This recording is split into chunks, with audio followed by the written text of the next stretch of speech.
Oui, alors on ne va pas aborder tous les sujets de la terre crue parce que c'est un petit peu long sinon. En fait, on va commencer par parler de la ressource. Ensuite, Arnaud présentera les essais pour caractériser cette ressource. Ensuite, on enchaînera sur les projets de recherche actuels que l'on mène en laboratoire. Et puis, Samuel présentera des projets déjà réalisés pour montrer un petit peu l'évolution des techniques constructives en construction en terre. Bon, bah, tout est préparé, c'est formidable. Alors, allez-y. On essaye d'être sérieux. Allez-y. Alors, ressource, pour commencer. Le premier point, c'est l'identification de la ressource et la quantification également. J'aurais dû le mettre dans le titre, ça aurait été plus intelligent. Pourquoi ? Tout simplement parce que contrairement au biosourcé, la terre crue n'est pas un matériau renouvelable. C'est un matériau qui ne se renouvelle pas à l'échelle humaine. Donc quand on consomme du matériau, c'est définitif. Donc c'est intéressant d'avoir une idée de la quantité de matière disponible à l'échelle de la région.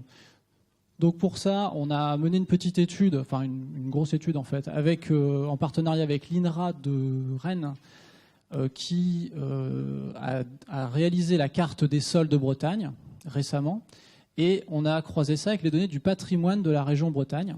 Alors tout simplement parce qu'on a cette chance en Bretagne d'avoir ce patrimoine en bauge. Donc je vais parler là concrètement de la bauge traditionnelle uniquement. Pour une petite définition pour qu'on soit tous... Alors voilà, bauge, c'est une terre qui est piétinée à l'état plastique avec des fibres et qui est empilée pour construire un mur.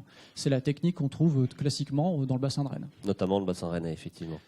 Alors cet avantage, c'est que étudier ce patrimoine, c'est tirer l'avantage d'un retour d'expérience de 5 siècles minimum.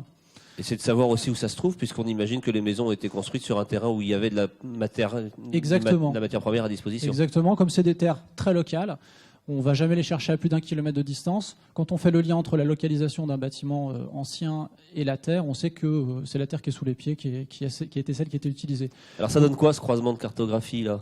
Alors ça donne des informations sur la caractéristique des sols qui sont adaptés à la construction en bauge, que je ne présente pas ici parce que c'est technique et ça va pas intéresser tout le monde.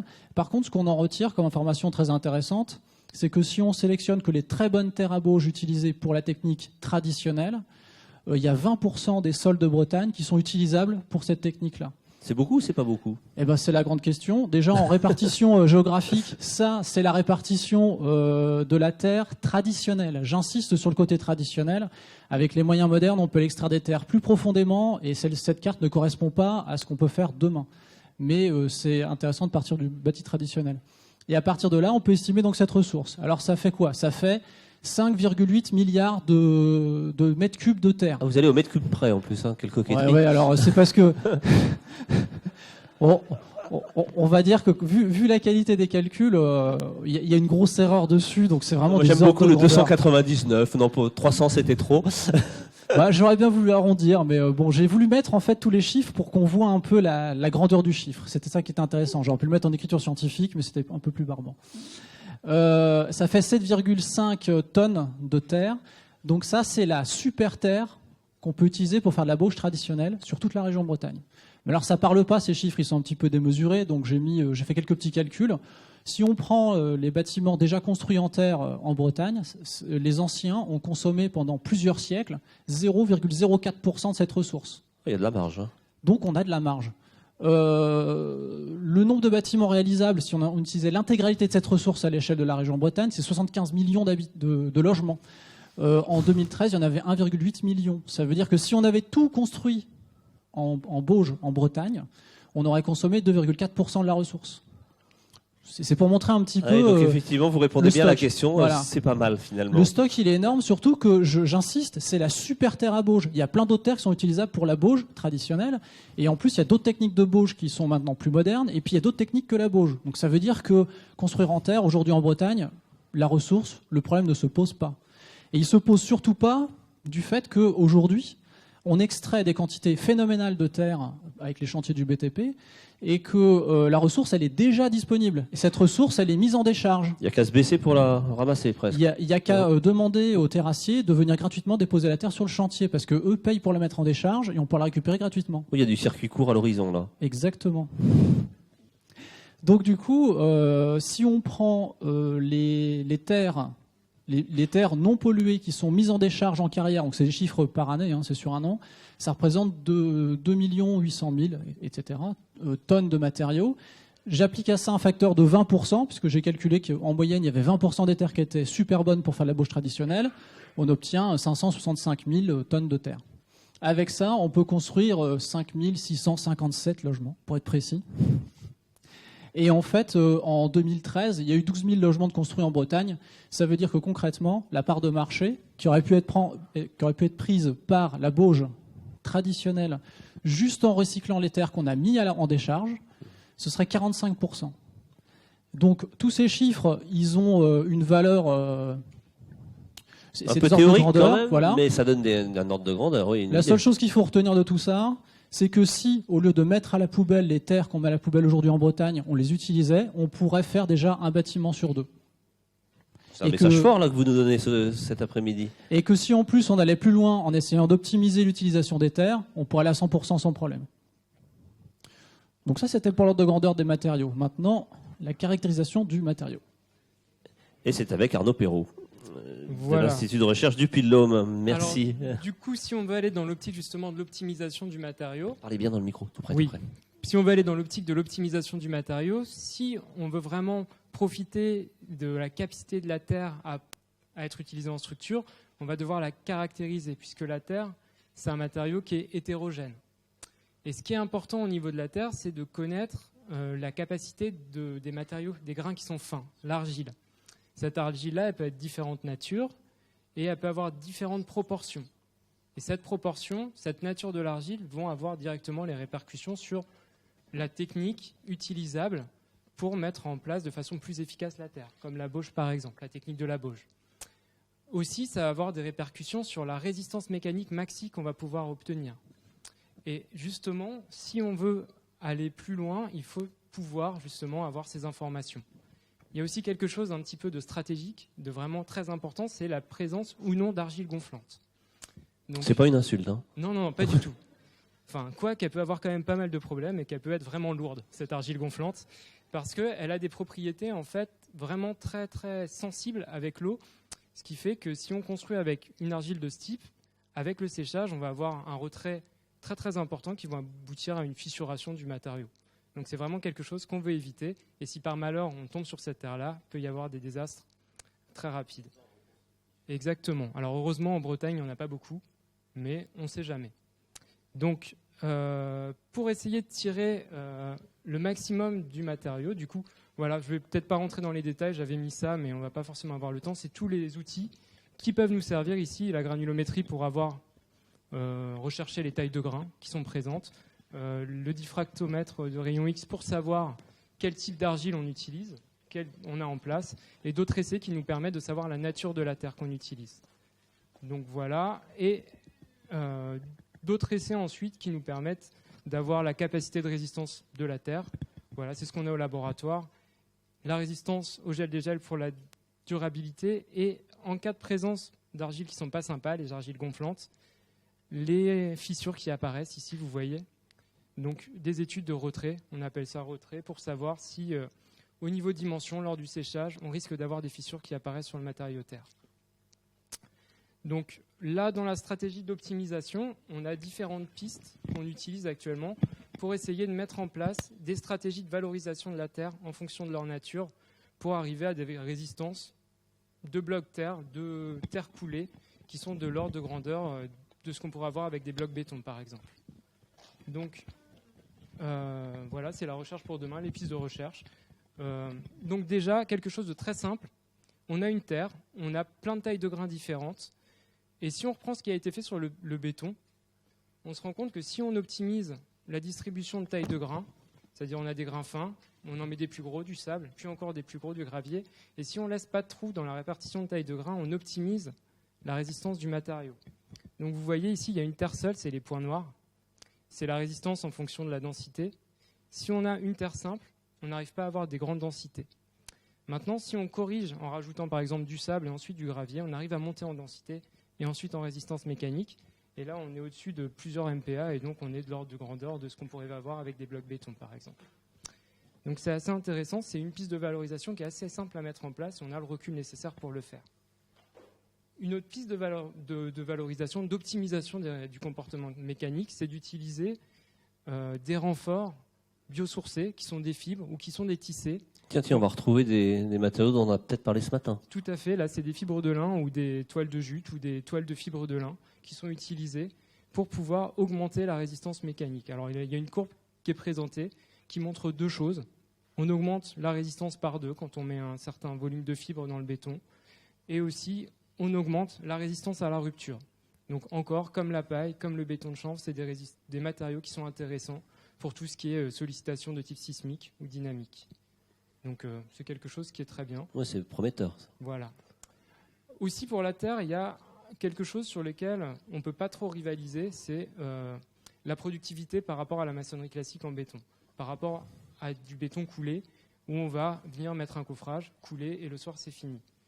Donc on pourrait très bien imaginer, aujourd'hui, on sait le faire, à l'échelle du laboratoire, de mettre des dispersants qui vont rendre de la terre type Bauge aussi liquide qu'une boue, finalement, et puis mettre un gélifiant. Alors ici c'est de l'alginate, c'est des extraits d'algues, qui vont permettre de gélifier le matériau, leur conférer un petit peu de résistance, pour permettre de décoffrer. Et ensuite, on laisse sécher tranquillement la terre pour acquérir sa résistance finale au cours du chantier. Donc ça, c'est des dispositifs, des voies d'optimisation. C'est d'ores et déjà testé sur certains chantiers ou est-ce qu'on est encore au stade du laboratoire ? Alors pour la terre coulée, à Rouen, je me trompe, je pense que c'est plutôt à l'échelle du labo. Avec l'alginate, oui. Il y a d'autres techniques qui sont utilisées. Il y a d'autres gélifiants d'origine organique qui peuvent être utilisés. Il n'y a pas que l'alginate. On s'est intéressé à l'alginate parce qu'on est en Bretagne et qu'il y a potentiellement de la ressource disponible dans le coin. Voilà. Donc là, je vais laisser la parole. Juste avant de passer justement aux exemples plus concrets, peut-être avec qui ? Ah oui, alors on va rester sur ce plan. J'avais juste une question qui me venait en vous écoutant. Est-ce que on peut observer à l'échelle internationale peut-être des travaux plus avancés que ceux dont nous disposons aujourd'hui ici, ou est-ce que tout le monde est un petit peu au même point sur l'usage de ce matériau, sa connaissance et sa mise en œuvre ? Alors je vais essayer de ne pas dire trop de bêtises, mais je pense que en France, on n'est quand même pas trop mal. Pas forcément en Bretagne, mais notamment dans la région Rhône-Alpes. Ils développent pas mal de choses. Ils ont vraiment beaucoup de recul, notamment l'utilisation des tissés, par exemple. C'est des choses qui sont déjà faites là-bas. L'alginate, les bétons coulés, ils s'y intéressent aussi. Donc on n'est pas les seuls. Il y a d'autres régions, mais je ne pense pas qu'ils aient mis ça en œuvre sur chantier. Ouais. Merci beaucoup, Arnaud Perron. Juste pour compléter la réponse, en fait, les plus forts, c'est les Anglais. Ça, c'est fait. Voilà. Mais ils ne sont pas très loin de nous et ils ont les mêmes climats, à peu près les mêmes sols. Donc, c'est intéressant d'aller discuter avec eux parce qu'ils nous apportent des choses. Et ils ont les techniques constructives. Enfin, typiquement, entre la Bretagne et ce qui se passe de l'autre côté de la Manche, dans le Devon et en Cornouailles, ils ont les mêmes techniques constructives. Donc, c'est très intéressant d'aller prendre ce qu'ils ont trouvé eux. Mais en France, on a quand même un réseau de recherche qui est pas négligeable, en sachant qu'il est juste extrêmement ridicule par rapport à ce qu'on fait par rapport au béton. Mais bon, c'est tout.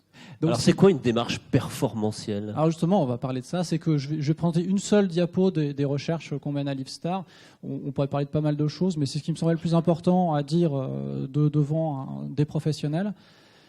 C'est que la difficulté du matériau terre, comme tous les matériaux naturels de manière générale, c'est qu'ils sont très variables dans le temps, dans l'espace, et que du coup la mise en œuvre est rendue un peu difficile parce que c'est pas du tout un matériau qui est standard.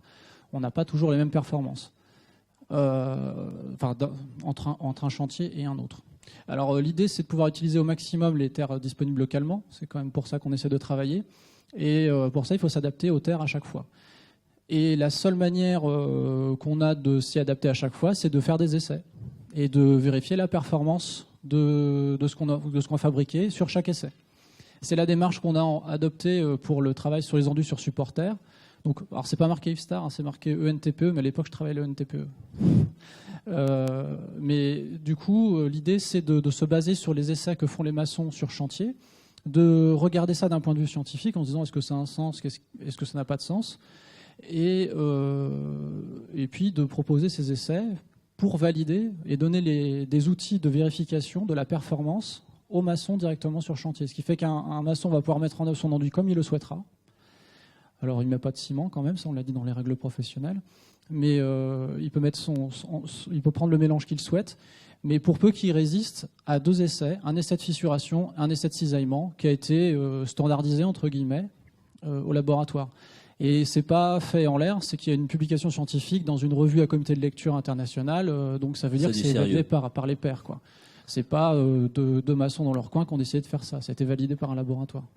Et donc c'est ce travail qui est présenté sur le stand de l'IFSTAR et du collectif terror armoricain. Vous pouvez consulter les règles professionnelles. Voilà, en sachant qu'on dans toutes les bonnes librairies. On engage une démarche à peu près similaire sur un guide de bonne pratique sur la bauge. Voilà. Merci beaucoup pour cette présentation très précise. Alors voilà, construire en terre en Bretagne, mais en terre moderne. Hein. C'est la construction qui est moderne ou c'est la terre ? Construction en terre moderne. C'est la construction moderne ? C'est la terre moderne ? C'est ce qui se fait aujourd'hui. C'est ce qui se fait, voilà. Alors dites-nous tout, Samuel Duvelet.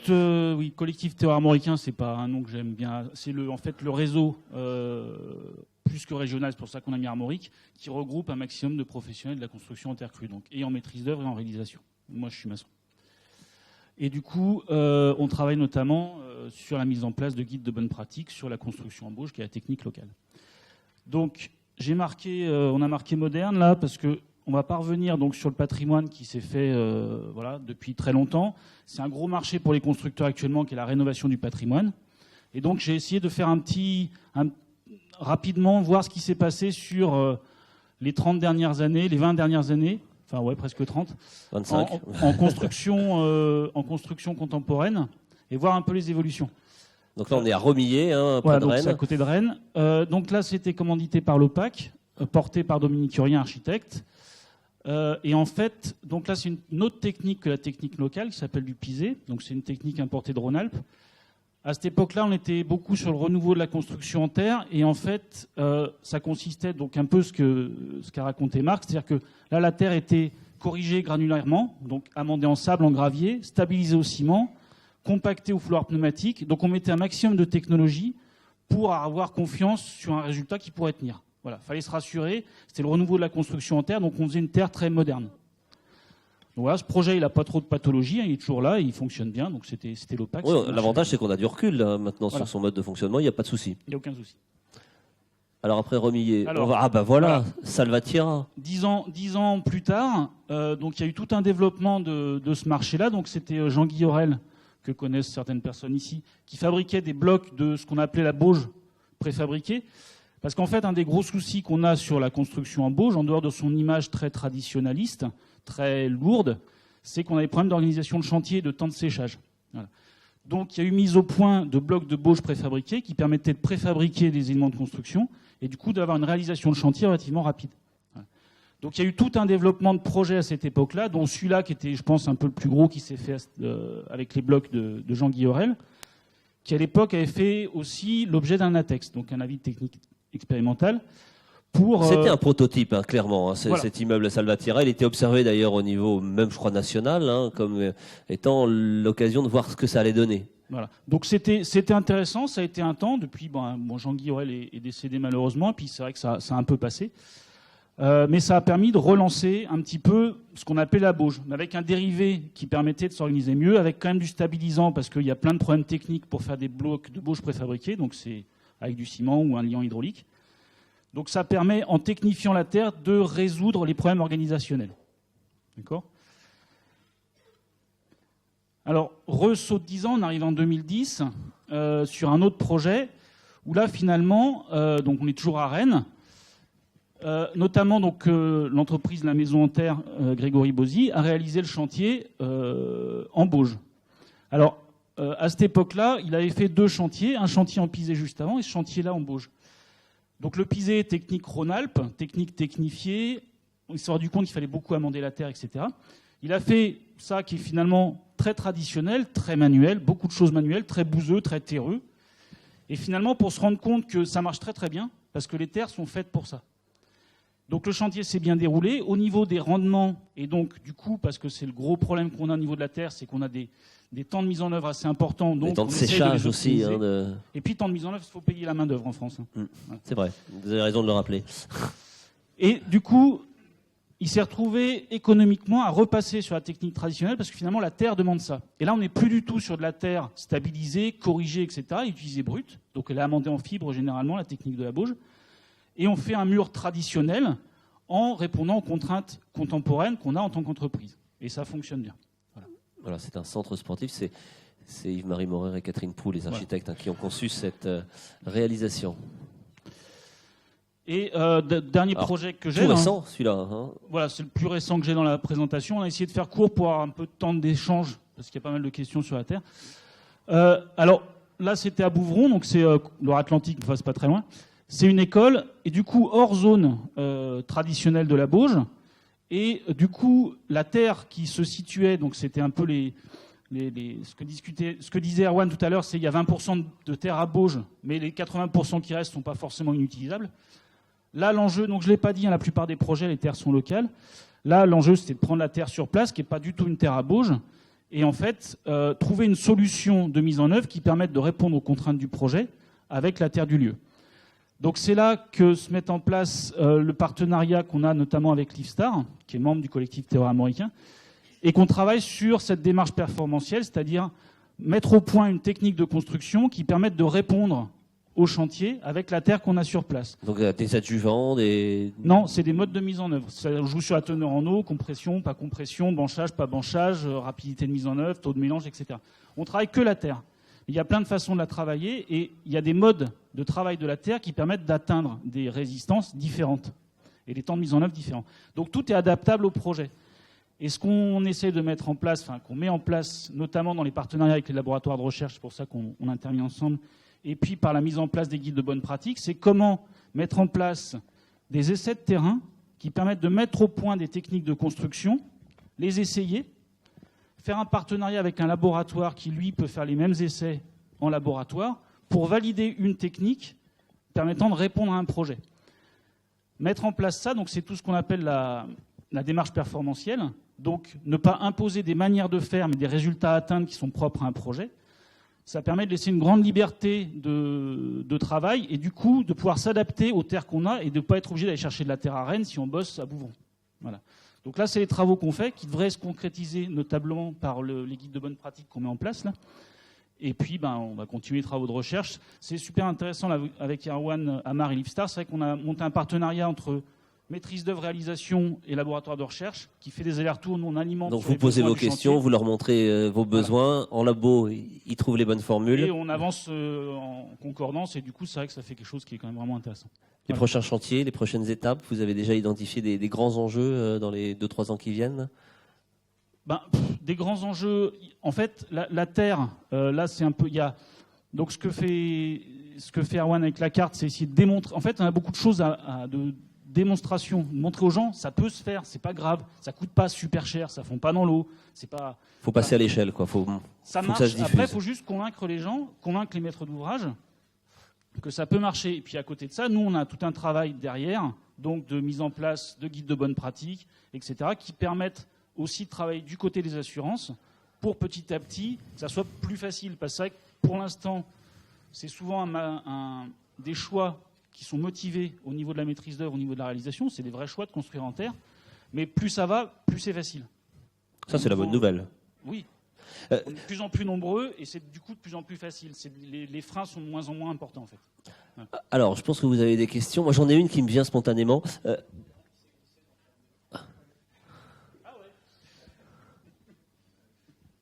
Bon, ah oui, effectivement, je la reconnais. J'avais une question moi, qui me venait avant de vous passer la parole. Bon, on a évoqué dans les écomatériaux ce matin de certaines idées reçues qui peuvent être véhiculées sur certains matériaux. On avait parlé de la paille, et tout, notamment ce matin. Quelles sont justement peut-être les idées reçues à combattre par rapport à l'utilisation de ce matériau ? Vous en avez cité rapidement et presque sous forme de boutade une à l'instant en disant oui, ça fond pas dans l'eau. Mais encore, est-ce qu'il y a d'autres perceptions peut-être a priori négatives qu'il faut combattre ? En fait, la première qu'il y avait, c'est les premières photos que j'ai montrées, c'est qu'il fallait montrer que ça tient.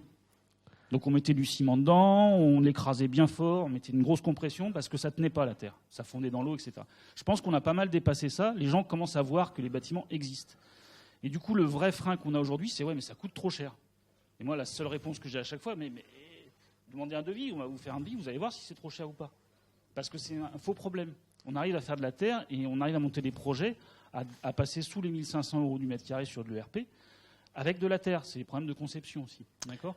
Donc ça, c'est un des premiers freins. Le deuxième frein, c'est assurantiel, normatif. Donc c'est pour ça qu'on avance là-dessus. Donc si vous avez suivi un peu ce matin les explications par rapport à la normalisation, nous, sur la construction en terre, on est dans le constat de traditionnalité. C'est-à-dire qu'on date d'avant les DTU. Donc on n'a jamais été embêté. Tous les bâtiments que je vous ai montrés ont une décennale. C'est un faux problème. Alors on avance, on fait des guides de bonne pratique pour avancer. C'est vrai que c'est un frein. Mais c'est un frein mental.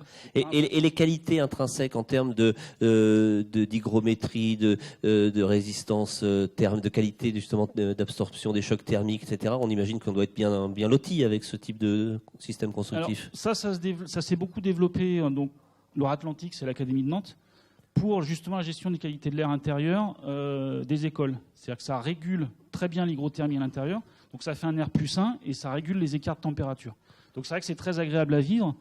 Un des travaux qu'on essaye de mettre en place, là, c'est de faire des études plutôt sociologiques sur le ressenti de la Terre. Ce qui s'avère que les gens qui vivent dans la Terre disent tous, on y est bien.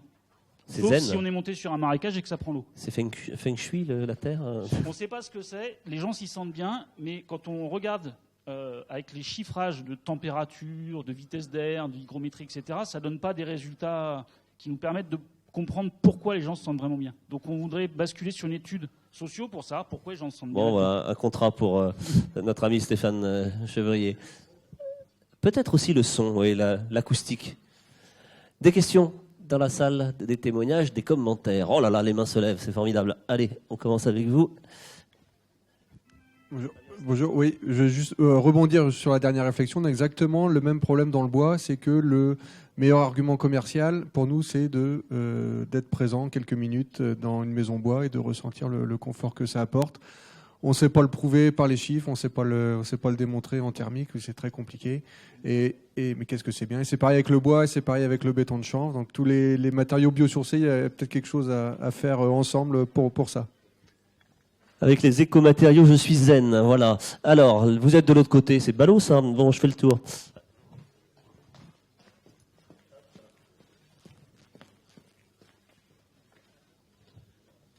Et vous êtes où? Je vous ai perdu. Vous êtes là.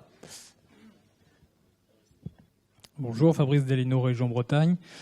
Si on n'a aucun doute sur la pérennité de la construction en terre, en R+1 ou en plein pied, est-ce qu'on peut construire sans risque en hauteur, avec le matériau de terre? Oui, c'est une question qu'on se pose souvent. Hein. Est-ce qu'on peut monter haut? Et jusqu'où? Alors, on peut monter haut techniquement, il n'y a aucun souci. C'est-à-dire que la terre est un matériau porteur. Salvatierra, c'était quoi? R+5? Non, c'est pas porteur. Pardon? C'est pas porteur. C'est pas porteur, voilà. Mais la terre, techniquement, peut faire du porteur. Donc, on a des bâtiments, pas forcément en France, qui montent jusqu'à 7-8 étages sans souci. On peut monter jusqu'à 3-4 niveaux. C'est pas forcément facile. Ça demande, par contre, de bien gérer la construction pour que la matière, quand on la met en œuvre, ait suffisamment de portance. Disons que c'est techniquement faisable. Après, il faut arriver, donc c'est ce sur quoi on essaye d'avancer, avec des calculs corrects de descente de charge et du coup des essais de laboratoire qui permettent de valider la résistance à la compression des éléments d'ouvrage, des morceaux de mur. C'est porteur, donc on y arrive. Après, il faut arriver à avoir cette démarche performantielle de dire les contraintes sont là, la réponse est là, et donc c'est compatible ou pas. Erwan, Amar, un complément? Oui, alors c'est difficile de répondre jusqu'à où ça tient. En fait, c'est qu'à chaque fois, sur chaque chantier, en fonction de la mise en œuvre et du matériau, on doit regarder quelle est la résistance mécanique du matériau. Et ça, c'est difficile à anticiper par rapport aux réglementations actuelles. Donc c'est pour ça qu'on privilégie vraiment la démarche performantielle, parce qu'il y a certaines terres qui ne se prêtent pas à la construction en hauteur. Je parlerai par exemple des terres qu'on trouve dans la baie du Mont-Saint-Michel qui sont hyper limoneuses. Donc ça, c'est des sols avec lesquels les anciens ont pu construire sur 2 étages, mais que j'aurais peur de monter plus haut. L'exemple typique, c'est ce qui se passe en Vendée, où il y a des murs très bas en forme de trapézoïde pour vraiment apporter de la solidité, mais c'est aussi beaucoup dans la conception architecturale en fait. Parce qu'on a trop tendance à vouloir tout reporter sur le matériau, alors qu'avec une bonne conception architecturale, on règle beaucoup de choses aussi. Donc il y a beaucoup d'architectes qui vous écoutent, ils sont sûrement ravis de vous entendre. On a vraiment besoin des architectes. C'est une bonne nouvelle. J'ai une question à côté. Merci. Oui, petite question sur la présentation. C'est plutôt du cloisonnement intérieur, sauf en bas à gauche où là on a l'impression d'un mur trombe. Enfin, principe mur trombe en générique. Comment, vous qui avez l'expérience du terrain, il y a la fameuse RT 2012 qui impose un certain degré thermique. Comment vous y répondez sur de la structure, enfin sur du mur extérieur? Il y avait deux. Enfin, tu as parlé de portance et de mur intérieur. Donc, au niveau de la portance, voilà. Ça, c'est de la cloison complètement intérieure. En fait, au niveau de la RT 2012, alors, le fonctionnement thermique de la Terre, très rapidement, c'est un matériau stockant. C'est pas un matériau isolant. Okay, ça veut dire que c'est un fonctionnement thermique dynamique et non pas statique. Ça rentre et ça sort, il y a des flux, c'est ça. Voilà. Au niveau des calculs réglementaires, donc la RT 2012 actuelle et de la future RT 2020, on est beaucoup sur des calculs statiques. Donc on a déjà un petit handicap sur la Terre. Ce qui se passe aujourd'hui, c'est que si vous rentrez de la Terre dans un logiciel de calcul RT 2012, basiquement comme ça ne fonctionne pas. On est obligé de foutre un isolant, sinon c'est pas recevable. Donc c'est interdit. D'accord ? Ce qu'on s'est rendu compte quand on a pris le temps, non parce que moi thermique je suis vraiment pas, de renseigner correctement le logiciel et de paramétrer correctement le logiciel de calcul RT 2012, je ne parle pas d'autres logiciels, ça fonctionne au moins en façade sud. Voilà. Donc pour l'instant, en fait, les pistes qu'on a, c'est-à-dire que d'un côté, donc il y a des études qui ont été faites, notamment une qui a été faite sur l'Auvergne, sur des études statistiques de consommation de bâti, on se rend compte que la Terre fonctionne. C'est-à-dire que les consommations effectives sont loin d'être énormes sur du bâti en terre. Quand on met la Terre dans un logiciel de calcul thermique, on se rend compte que c'est censé être une passoire. Et donc, on est censé consommer énormément. Donc, il y a une contradiction entre ces deux paramètres. Et pour avancer là-dessus, donc qui est un vrai frein, il y a d'un côté une avancée sur la modélisation. Donc là, c'est pour ça qu'il y a pas, notamment, donc le projet juste avant, il est instrumenté. Donc il y a un certain nombre de projets comme ça où il y a des capteurs dans les murs pour avancer sur le comportement, sur la modélisation du comportement thermique de la Terre, histoire d'alimenter les logiciels de calcul avec des données le plus fiables possible. Voilà. Donc ça, c'est un premier boulot qui est fait. Et le deuxième, donc c'est effectivement ce que je disais en petite mention rapidement tout à l'heure, c'est essayer d'intégrer d'autres paramètres. Alors le problème, c'est que après, c'est du lobbying au niveau de la mise en place des RT pour dire essayez d'intégrer ça, que nous, on ait notre chance d'exister encore. Parce que si vous continuez avec des logiciels comme ça, nous, on est discriminés alors qu'on a un matériau qui fonctionne. Voilà. Donc on a les deux travaux, c'est modéliser mieux et essayer d'introduire d'autres paramètres d'analyse thermique qui permettent de faire rentrer ce genre de matériaux. Il y a du boulot pour vos équipes, Arnaud Perrault, dans vos laboratoires de recherche sur tous ces sujets-là. Vous allez travailler, vous continuez de travailler sur cette caractérisation-là aussi. Oui, tout à fait. Je pense que même au niveau régional ou dans le Grand Ouest, il y a des équipes qui travaillent pour la meilleure caractérisation thermohydrique du matériau terre et en même temps pour l'optimisation pour atteindre des matériaux, des caractéristiques mécaniques très intéressantes. Et en même temps, je suis vraiment d'accord avec mes co-intervenants pour dire que pour le matériau terre, il faut vraiment adopter cette démarche performantielle et définir pour un projet donné ce qu'on veut avoir pour le matériau finalement. Définir. On a tous les moyens pour le faire au niveau mécanique. Au niveau de la modélisation thermique, il y a sans doute des progrès à faire, mais il y a des choses qui devraient être faites et qui devront être faites pour chaque projet pour aboutir à vraiment une démarche adaptée pour chaque matériau et chaque projet. Allez, une dernière question sur cette séquence de la Terre crue avec vous, André Sauvage. Merci. Oui, au bout du compte, je me pose une question. Quel est le mur de verre à casser? Autrement dit, qu'est-ce qui résiste? Puisque depuis 15 siècles, 20 siècles, on construit en terre. Et aujourd'hui, résistance. Alors, est-ce que c'est le public qui, d'une certaine manière, a peur parce qu'il voit dans la réalisation de la terre, non pas, je dirais, des qualités sanitaires, etc., mais revoit un passé pas très lointain, pas très reluisant? Est-ce que c'est, deuxièmement, des coûts? C'est-à-dire que d'une certaine manière, c'est une aventure de construire en terre, puisque tout ce que vous avez dit, tout ce qu'on a illustré depuis ce matin. Ou troisièmement, est-ce que c'est les lobbies qui sont extrêmement puissants? La terre, des constructeurs très dispersés. Donc, quel est le plafond de verre qui coince ? Merci André. Et si c'était un peu détroit de tout cela, hein, je ne sais pas, ça sonne presque comme une conclusion. Vous souhaitiez apporter un élément de réponse, Samuel Dugelet ? Moi, je pense que ce qui freine la Terre depuis toujours, et c'est toujours la même chose, c'est que ça ne s'achète pas. Donc, dans la tête, avant, c'est toujours été un matériau de pauvre parce qu'on ne le paye pas. Et aujourd'hui, on a un souci par rapport au circuit, au fonctionnement actuel du bâtiment, qui est basé sur un circuit avec de la matière qu'on achète. Et en fait, c'est complètement déstabilisant. Et je pense que le problème profond de la Terre, c'est qu'on ne la paye pas et qu'elle appartient à tout le monde. Et voilà, c'était la minute philosophique de nos amis des terreux armoricains. Merci beaucoup. Merci à tous les trois.